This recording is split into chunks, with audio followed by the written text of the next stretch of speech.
Hi, and welcome to Eye of the Storm. My name is Marlon. We're filming on location at Lighthouse in Mays Landing for Recovery Centers of America. This is our second show with the Spanish Community Center in Atlantic City. We had such a huge success. People wanted to watch, to see people helping people. This is a center that serves the underserved, and if people have been watching these shows, that's my passion. People who have can go wherever they want and access whatever they need. For people who don't have, where do they go? And after visiting the community center and walking around, when I first got there, people were a little nervous for me. They didn't know who I was. Maybe I was the feds or something like that. Right? So people started to move around, and then they saw me with the sheriff. I said, well, this is going to be okay. And then I started to mingle with your staff. And every one of them just was looking to help somebody else, right? And I wanted to include Dawn in this program because Dawn is similar to who we are. She is our executive director for Recovery Centers of America and has a huge responsibility here, but there's another side to Dawn that a lot of people may not know. And Dawn likes to serve the underserved. Dawn has nonprofits, and every time I try to call her on the weekend, she's always in front of somebody, treating somebody for free, right? So I was like, Dawn, like, you work all the time, and now here's your time to be off. And then somebody will call and say, I need to talk to you. And some of them don't even pay for a service, or it's such a minimal cost. And this is why I became so friendly with Dawn. Like, we're similar. Like, we just want to help people who can't get the help, right? And I'll share with you, I went through some trials with things that I didn't know how to handle. And Dawn would say, well, sit down and tell me what's on your mind, right? Because I'm always in my head. I'm always trying to figure out what's the best move for everybody else except for myself, right? So she said to me, well, are you in the moment? Are you present in the moment? Where are you right now? And I said, I don't know where I am, right? I'm all over the place. And she talked me through it a step at a time until I realized I was already happy. I just didn't realize all the stuff that I had to be grateful for, right? It's like a therapy session. Right. Exactly. Exactly. Whenever you want, one call away. And it was a lot of therapy sessions, and it was a lot of Saturdays, and I would bother her on Sunday, and her husband probably wanted to kill me because I'm taking all the time away, right? But she made the time for me. Kind of like you guys made the time, and the sheriff makes the time for me, right? Every time I call, and I know you guys are busy, hey, how can I help you? And this is my circle of someone who will pick up the phone when I need help, right? Because it's usually not for me that we're asking. When Dawn's picking up the phone, it's not for her that she's asking. It's to help others. Mm-hmm. And when I went into the Spanish Community Center, I felt so comfortable in there. It was just people looking to help others. Flu shots and direction for care and all kinds of things. And then I met Mary, she's from Rowan, and you have this collaboration of people that want to just help people, and it's not everywhere. I'll be honest with you. This does not happen everywhere. So I wanted to bring you guys together. So I know that Dawn knows just about everybody, and you probably know everybody, and the sheriff definitely does. But I wanted you guys to actually meet and be on this panel because you guys are exactly the same. Exactly. We get that so far. So, we had the sheriff with us also, and the sheriff, if people have been watching, has started Hope One Project. How long has it been going on now? 14 months. So how many people has the Hope One Project put into treatment? We've connected 463 people in the treatment in the 14 months. 416? 63. 463 people that are not struggling today because of someone's idea. An idea is a great thing. We all have ideas. I have a million of them that never take off, right? But when you get buy-in and you actually put your foot forward and say, no, it's not just an idea. This is going to happen. And I'm going to connect with a whole bunch of people. Because I remember going to the courthouse when the sheriff started asking for help. Do you remember? Yeah. I was sitting in the front and I'm saying to myself, well, I know this guy, so I'm going to get more play, right? Like he's going to use me first. And he said, I cannot be swayed. If you can help me, great. If not, I will move on. Right. And I'm sitting there, well, wait a minute. I took the front seat because I wanted to be first, right? And then I realized, this is exactly the kind of partnership I want. I want fair across the board, right? And I think we've cultivated a nice relationship here. RCA has done incredible things to help not only the Hope One project, but a lot of people within the project to help us grow. I mean, it really is a collaboration. Hope One would not be anywhere near as successful as it is today without partners like RCA. We started off with 2 partners. We have 43 partners, and I'm actually on a phone conference later today to add another partner. That's why we're successful. We're being able to reach out to different people to get these clients help, because they come first, right? And that's kind of what I said that day, and I knew why everyone was in that room. There was a lot of treatment groups, both private and public, and I said, look, I appreciate every one of you being here, and I need you because I can't do it on my own. However, people come first. Right. Clients come first. No one else comes first. And if I call you and you're not ready that moment, don't think I'm waiting for you to call me back in an hour, a day, a week, because I'm calling 7 other people in the next 5 minutes to make sure we can get someone connected. If I can interrupt it, Dawn and I are very much the same. That if someone calls for help, and you and I have done that on that Saturday, right, where we needed help, and Dawn was actually involved in all of that stuff, getting people the scholarship that we needed. If someone doesn't have insurance, I call Dawn a lot because she knows that I care about the patients, and she knows that I'm going to be extremely annoying until that patient gets help. And she does the same thing to other people, So I may annoy her. She's going to annoy somebody else because that person needs help and they need help now, right? It's like, we're all like that. Yeah. That's why we're all sitting here. No, we're very much the same people. Right. And I find, and it's comforting in a lot of ways to find other like people, that we care about other humans. I truly believe that's why I'm here. Right. That's why I'm wearing this uniform today. I'm not wearing it just because I'm the sheriff and I have an agency to run or certain, obligations to the court systems and to the county. But I'm here because I'm supposed to help other humans. And you don't get to take a day off on that. It doesn't. Right. You don't get to say, "Hey, you're suffering, but I'm not really going to look at you because I have other things to do." Yeah. You're suffering and you need help. Then I am going to help you. That's right. I don't look away. And it's interesting. My wife, we were in Philadelphia, and it's a completely different on some levels. But there was a gentleman sitting outside of Wawa on Broad Street with a sign, and of course I say hi and I talk to him. And everyone else is running across, right. And we start quick conversation. What's going on in your life? He says, I'm hungry. Can you give me money? I said, I won't give you any money. Right. But let's get up and go in the Wawa, and you can buy whatever you want. So, he ended up buying a sandwich and a drink, and we were talking a little bit, and I told him a little bit about me. He told me a little about his situation, his family, whatever. So we left, and my wife said, "Wow." She goes, "I would like to do that, but I'm scared to make that interface. Right. I'm glad you were here." Right. And he goes, "You always do that." And I said, "Well," and she said, you treat him with such dignity and respect. I said, "He's a human being. Mm-hmm.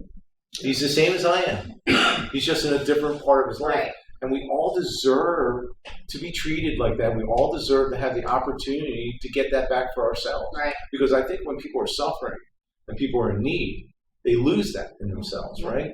First, before anyone else considers them to be that lost. And I know a lot of people are judgmental on, you should have made this choice and you should have done that and you could have done that better. It's your own fault.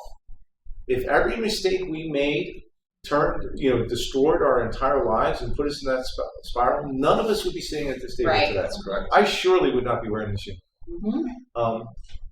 I have made mistakes in my life. I've had opportunities, and I've had people giving me those opportunities and help me along the way. I didn't make it here by myself.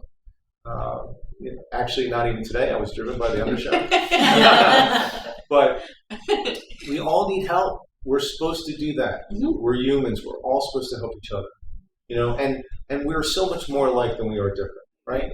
Regardless of, this might rub some people the wrong way, but it's who I am, so I'll say it anyway. Regardless of what we look like, regardless of who we believe in, regardless of who we love, regardless of what political affiliation you may or may not be a part of, doesn't make any difference to me. Doesn't make any difference to me. Yeah. You're a human being.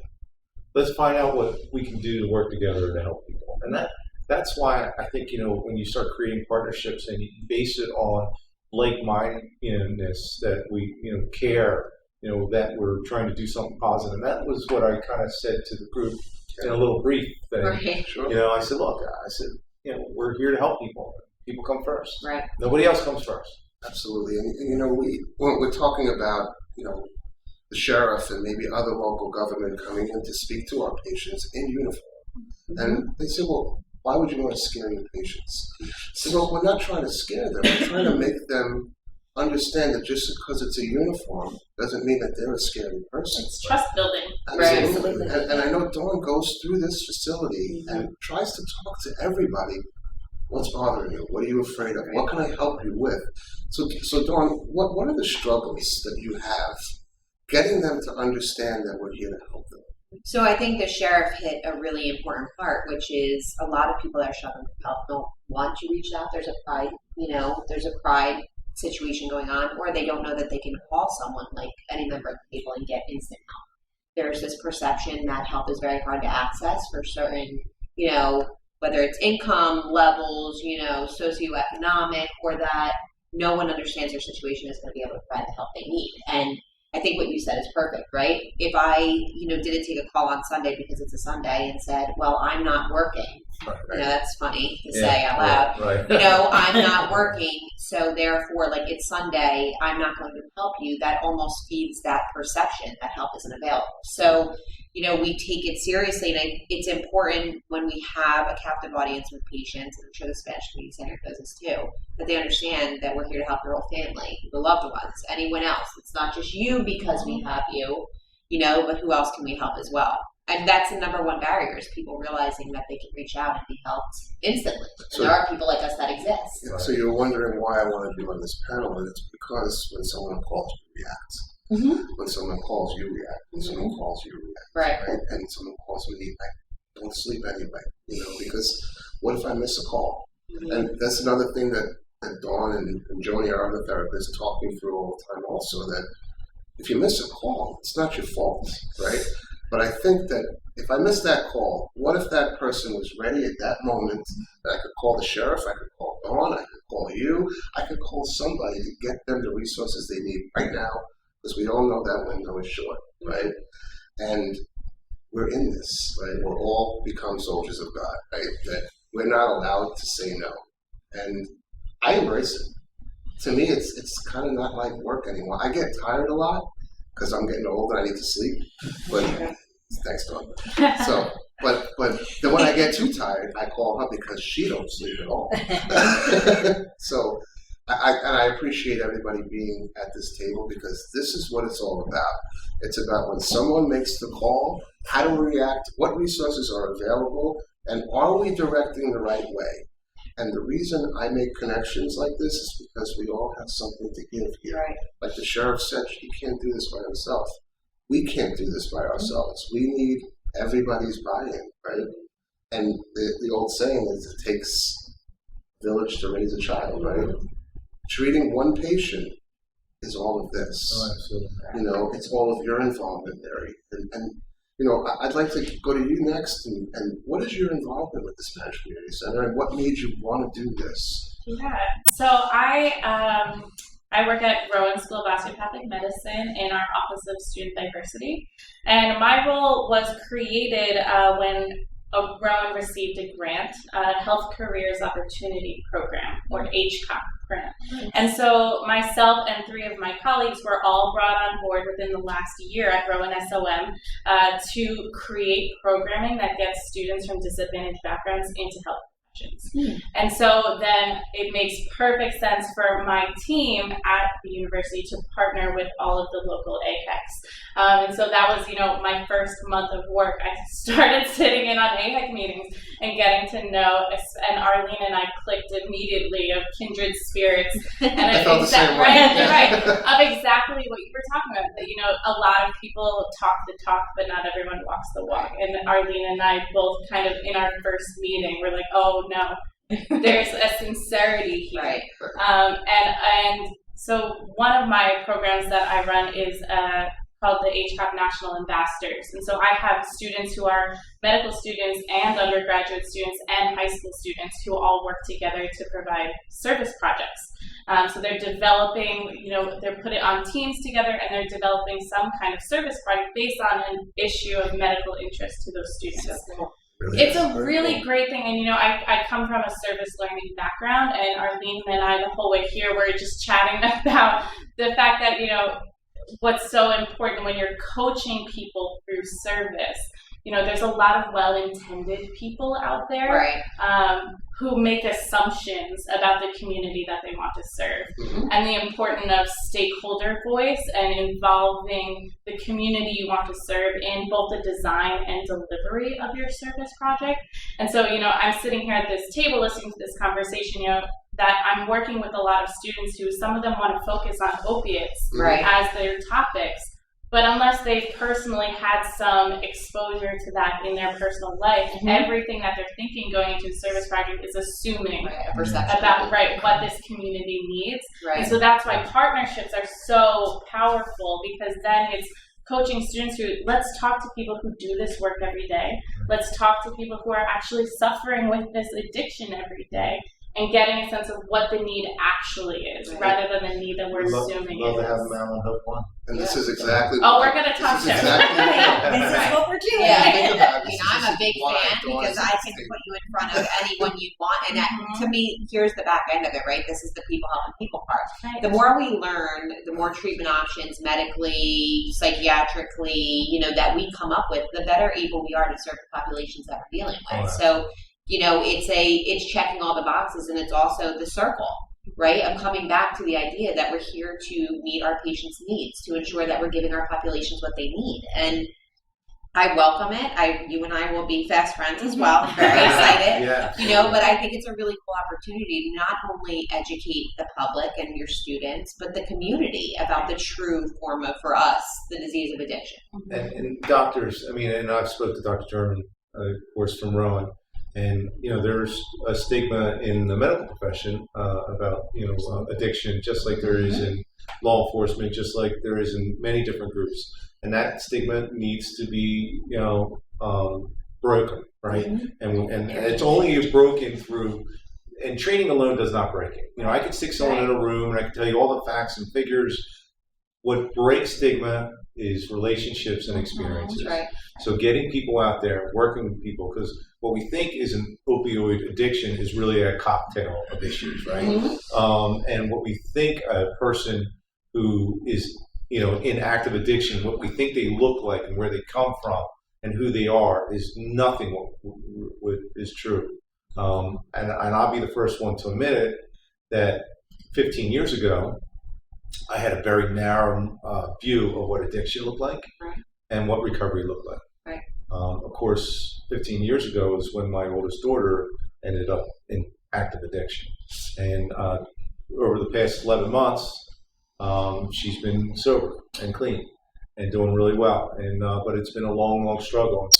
She is the reason why Hope One exists. However, my view completely changed over the years. And expanded, and the education that I've been able to put myself through, and the people and the experiences and the relationships that I've been able to build has created a completely different view of people in active addiction, in active recovery, what recovery maintenance looks like, what treatment can be, and what's possible. And it's about creating a community to support that. Because without that community, and you said it earlier, it takes a village to raise a child.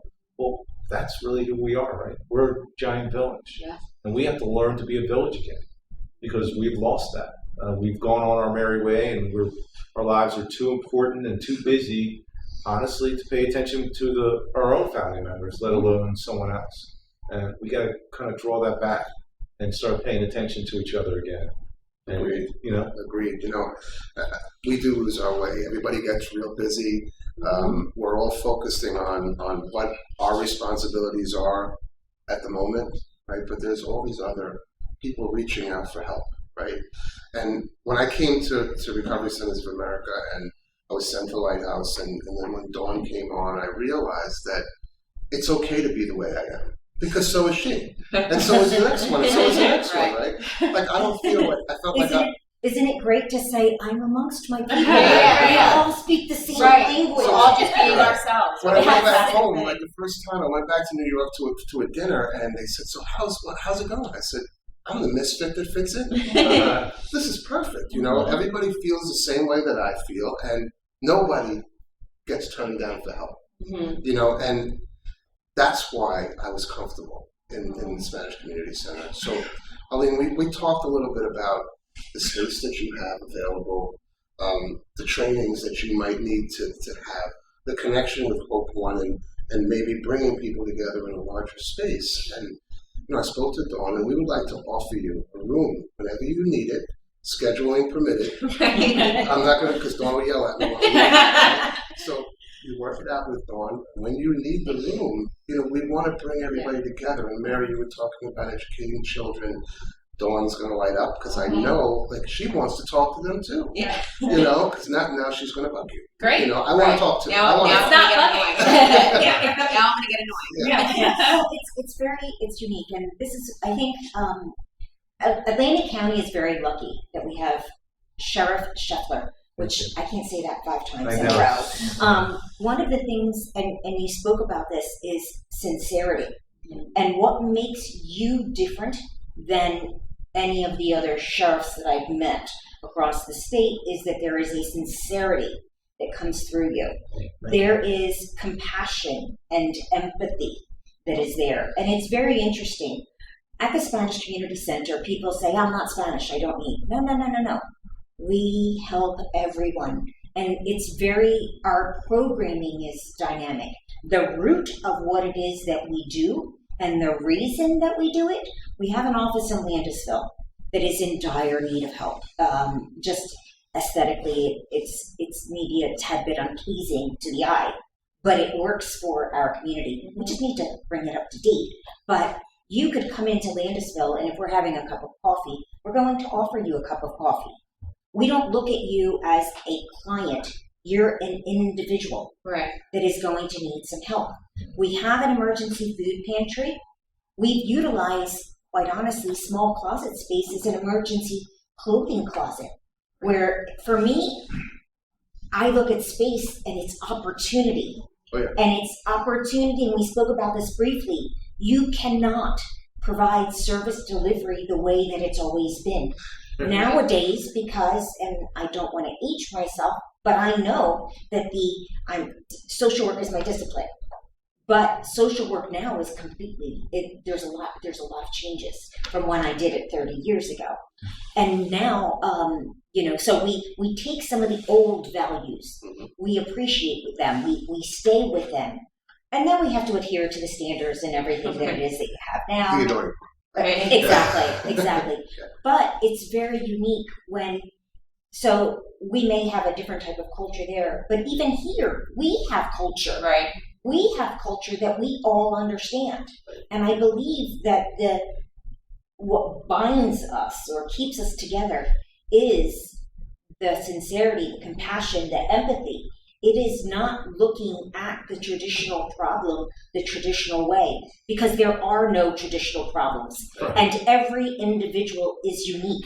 So the way that you treat that individual is unique. Mm-hmm. And our agency, being a minority community-based organization that has been around and for 47 years in Atlantic County, we look at how do we make ourselves better. Right. You have to look outside, because my client could be your client, could be your client. Absolutely. And they wouldn't be her client, but she's going to work with us on how to do it. Right. But it is the creativity, in order, and it's my children or my grandson. When I look at education is changing. Mm-hmm. And at Spanish Community Center, we are so lucky and so blessed to be an affiliated program of Rowan School of Osteopathic Medicine, that they take into account what it is that we are doing and we are facing in our community.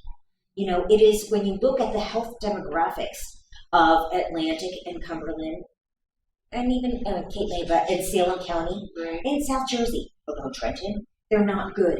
And we've had a lot of money that's been invested, but it seems like we're making small inroads. Right. I think everybody can do more with money, but we don't have a lot of it. We need a lot more of it in order to be. So honestly, that's what's forged a lot of the partnership talking. Sure. But it's also no fear. Right. No fear. Right. I want my clients to do well. Right. I want them to succeed. Right. I don't want to hold them back. And the thing is that we have staff that are the same way, you know, and then it's very cool because I get to chat with Mary and go, Mary, okay, we have third-year students that are required as students of SOM, the School of Osteopathic Medicine. They are required to do 2 weeks of community service. Now, it is not community service that you can just go into any little thing. For sure, AHEC, which is part of Spanish Community Center, and myself, Jose Medina is our service learning coordinator, and he'll go out to any facility and help you conduct an assessment. Because people say, no, I can't do anything with a student. No, they're in a year they're going to be a doctor. Right. That's They're going to be a doctor. Right. So you tell me that you don't know. And unfortunately, when clients come in, we don't ask about their documentation status. I am concerned about, did you eat? Right. Why? Right. Because food insecurity, besides it being a social determinant of health, if I haven't eaten, I can't think rationally. Yeah. So one of the things is we have the emergency food pantry. We do a referral, we go, and everybody coordinates, and everybody is very proud of their own departments they have, but we all work together. And I think that's exactly what we all are. Absolutely. So we all try to pull absolutely. everything together just to serve, and we're the same way here. The sheriff is the same way. Yes. I'm sure everybody Yes. that you're connected with is the same way because we can't connect with other people because it doesn't work for us, right? If they don't have the same mindset, I'm going to say, you know, I don't like that. Like they don't have the passion that we do, and I'm not sure if their agenda is what ours is. You know? Right. I don't want to talk to them. You know, and then of course, I might be wrong and maybe judging too quickly, but the passion is here, right? So we're always looking at that person as they're our children, right? They're our loved one. What can we do, and how much can we do? Because we only have a short amount of time, and then we want to pass it to the next person, and we want to make sure that person does the same thing that we do. So I appreciate the way that you are and the way that we all collaborate together. Well, I mean, hopefully, and it's these collaboratives that'll make it a little bit different.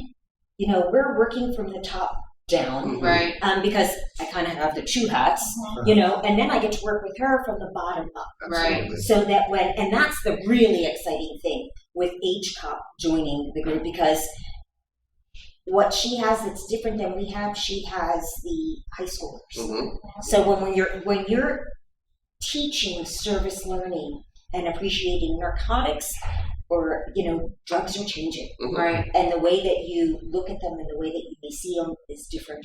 Right. But we have an opportunity to teach a level of sensitivity, Absolutely. not only to high schoolers, but undergraduates, student doctors, and to doctors, because we have residents and everyone that want to come back and they want to learn how to do it better. And I think that this is the opportunity that we all have together to offer that space so you can bring everybody together to start this, right? So, like we talked about earlier, it's all about an idea, right? Until we put it into place and we bring people together, and that's how change happens. Blessings on blessings. That's And you've it. provided a major blessing for us Well, that we can share. I feel it's always a blessing meeting people like yourself, and I appreciate that. So, I know that the sheriff has to go. He's got another commitment, and I really appreciate him sitting in.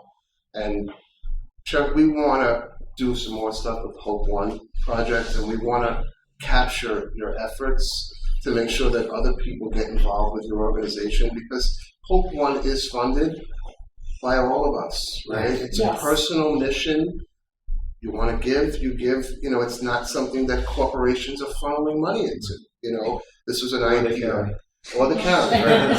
So It's people are we're privately self-funded. funding Yeah. this, and Through look at how many grants and people. through the foundation. 462 people are not struggling today because Hope One stepped forward, and I am forever grateful for that. And Hope One's much bigger than a connection service. We do so many other things out on the bus. We provide food. We provide housing connections. We actually write grants for sober living, not just for people who have gone through the Hope One project, but through people who have gone through many different groups. We do jacket drives, winter jacket drives. We do food drives. We did a suit and professional clothing drive for the recovery court. We got over 500 suits. Will Reynolds, I'm sorry. Actually, a young man from St. Augustine Prep was the head of it, and he did an incredible job for the foundation. So we're doing a lot of other things, and we're now working, hopefully, to build a resiliency program for the Hope One to help some of our alumni, to help some of our people in active recovery to, kind of build those blocks of mental, physical, spiritual relationships back in their personal self as well as with the community at large.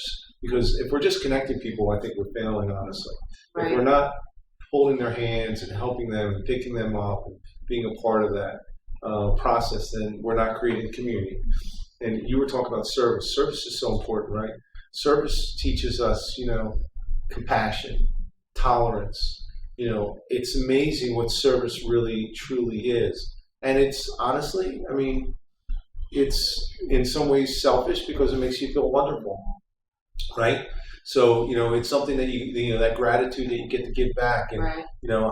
I love everyone to have service because it really does make you feel good. And that's a selfish thing on my part, but the reality of it is I do it because it makes me feel good. And I do it because I believe I need to be a part of that process.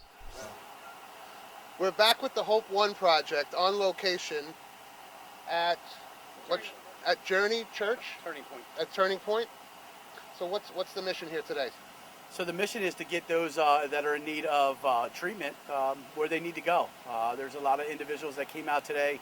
I think we've put 9 people into treatment, and we've done 14 Narcan trainings. You did 9 treatment today. Referrals, yes. Today.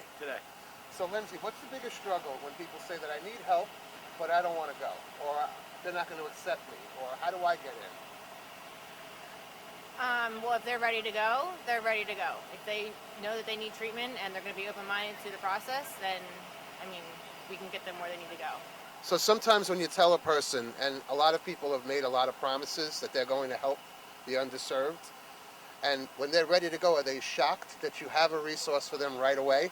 So a lot of the individuals that we encounter, it's very hard for them to trust anybody. So it's, when they come out to us, they know that they can trust us. We've been where a lot of these individuals are, so when we meet them right where they're at. So the trust barrier is broken, and they sort of kind of lean towards us and want that help, and we know who's ready and who's not ready. These resources were not really made available. There was never a van of hope that was out there that says, if you need help, we're here for you. It's always, I have a resource, call this number, and then it's a never-ending circle of there are numbers to call, but there are no answers to be had. And we just filmed in a lighthouse, and the sheriff has shared with me 462 people have been placed through Hope One. And it's more than that now. Yeah, it's more than that now. Now you have more. Now you did another 8, you said? That's probably since last week, so probably add another 10 to 15 to that. What a wonderful resource it is for someone who doesn't have, right? We talk about it all the time. If you have money, you can go wherever you want. You can access any doctor that you want. But what happens to the people who don't have? Where do they go? This is it. And this is what you see. This is this is low poverty. This is the Medicaid, the no insurance, and that's why we're out here. We're out here to serve these individuals that don't have the resources to go anywhere they want to go. That's right. And that's why we've built in the relationships with the treatment centers that we have, so we get the individuals that are out here with no Medicaid, no insurance, the place where they need to go, the help that they need. So we're talking about how Hope One serves the underserved. Are they any different than anybody else? Doesn't everybody deserve the right services? We're in a country where you should be able to access whatever you need. And that is a passion of mine, and this is why I'm out here. In Brooklyn, I ended up jumping on the subway just so I can help people who didn't have a place to go. And everybody thought that, what are you doing? You're not going to make a difference. But if I make a difference in one person every day, then God is saying to me, thank you, right? And that's what we're all supposed to do. We help because we're supposed to help. And this is what Hope One is. It's help for people who need it. If you need help, Hope One's here for you. And if they're not here, you call 1-800-RECOVERY.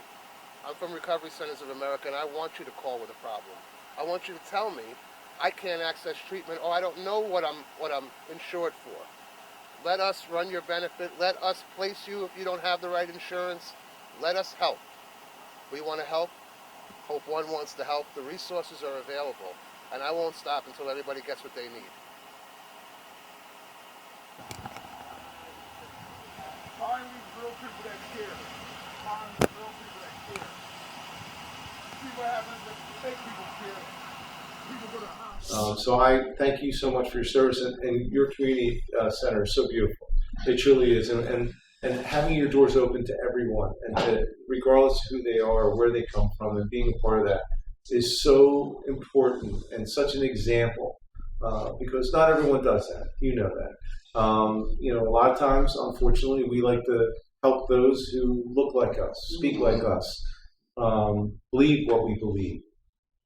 That's a failure. That's a failure in community, right? And I appreciate everyone doing what did their part, but we need to do more. We do, and I want to thank you for coming to our facility, and I guess you allow us to come here. I'm the one that you can come to us. Again, we invite you to come back to our facilities in Atlantic City and in Landisville, which is part of Atlantic County. Absolutely. People don't realize that. 100%. It's the ends, and it needs so much help.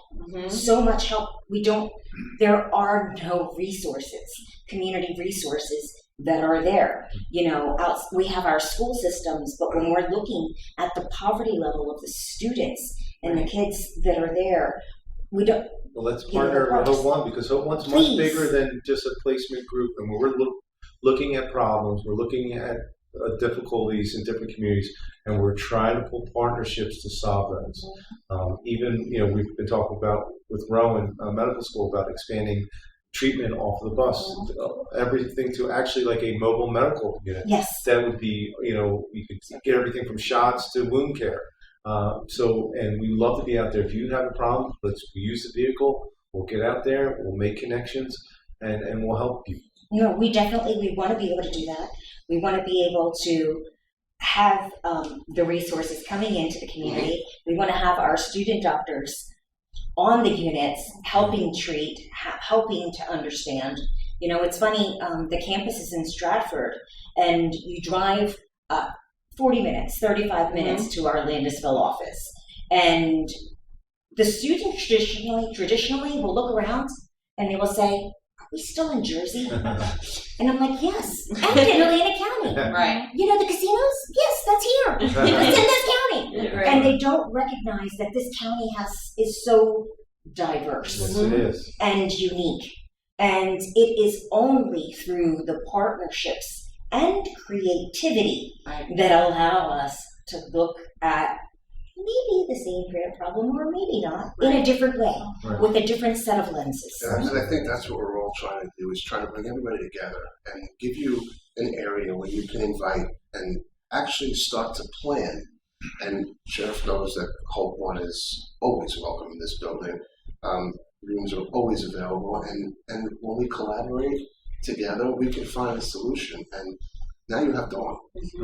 And Dawn has been a solution to a lot of the things in Recovery Centers of America in my life personally, and she will be in yours because she's available and she wants to help, right? And Dawn, I'm sorry if I annoy you all the time, but I miss you when you're gone, because sometimes she was sent to our other facility in Maryland, right? And I'm going to White House, and I'm like, well, what am I going to do there? Dawn's not there, so you figured it out. I asked Tina to open up her office just so I could just sit there. And then David walked by, our CEO, and Dawn's not here. Why are you interrupting? Like, he gave me that look, and I'm like, well, I kind of felt like I just said hello, right? So, and I know that inside she knows every time I call her, it's because it's for the right reason. And all right? of us, all of us on the same page. You know, when we call each other, it's when we need each other and help each other. So, like, I wanted to bring you guys together, you know, and I want to close by saying thank you to everybody. You know, all the partnerships that we have, the people helping people are helping at least one person at a time stay alive, right? Thank One you. person helping their family eat or clothe or just be, right? Right. You know, the most important days of our lives are the day you were born and the day you realize why. And we've all come to that point that this is our path, right? And I embrace it, and everybody around this table does as well. So, you know, I want to thank everybody for listening, and keep your loved ones close and don't ignore the signs. And if you need us, we're available 24 hours a day at Recovery Centers of America. All you have to do is dial 1-800-RECOVERY. Somebody will pick up the phone at any time. If you don't have the right insurance, we will find a place for you to be. We're not going to turn you away and say, because you can't come here as a financial means, we're not going to hook you up with somebody else. Because look around the table. We have resources available for you. So, you know, I am asking if anybody is struggling out there not to let it go, because help is here. Treatment is different today. And at Recovery Centers of America, we want to embrace your recovery. Everybody who walks through that door is a hero to me. So don't hide in your house. Get some help. We're here. Dial 1-800-RECOVERY. You tell them Marlon sent you. Thanks for listening. Welcome back to Eye of the Storm. My name is Marlon. I wanted to get some shots of where the Hope One van is being parked at and what resources are being made available. And I just was approached. And what is your name, sir? My name is Sammy. And Sammy, do you live in this area? I'm actually from Galloway Township. I'm in this area temporarily right now, yes. Okay. And why did you come to the church? The churches there are a really, really good church. You know, Pastor Davis, you know, he's had so many years experience of, telling people to come in and do the right thing, you know, preaching for people, having people do the right thing in and out. And it's a church, a good experience. You know, they give you free meals, breakfast, lunch, and, breakfast and lunch. Sometimes they help you out with clothes. You know, if you need someone to go to for prayer, someone for help. If you ever need someone to go to help yourself, this is a definitely good example to go to. Definitely a good place. So you mentioned that the church is there for people to learn how to do the right thing. And it's up to us, right, to set the tone for the next generation, yes, right? Mentally. So the church is there to guide you so you can help the next generation. Yes. And I think that if you spread the word to everybody else who's looking for help, yes, then it'll come, yes, right? definitely. We have a lot of people that feel that the street is the advantage to make money, right? It's definitely not the right way. I'm from Brooklyn, and I've Yes, seen it all, so am I. right? So I've So seen am it I. all, and people think that that's the way to go, No, right? it's definitely not the way to go, especially not today. Not today in this world. Well, I'm glad that you feel that way, because it's up to you to teach somebody else the right way. Correct. And I want you to know that I'm from Recovery Centers of America, and we are open 24 hours a Yes. day. Okay. So if you find someone that's struggling, whether they have insurance or not, I want you to tell them to call 1-800-RECOVERY, Yes. because we're an outlet for people who need help. Thank you for Most definitely. participating. Thank you for your time. Really Thank you. appreciate it. Thank you. Thank you.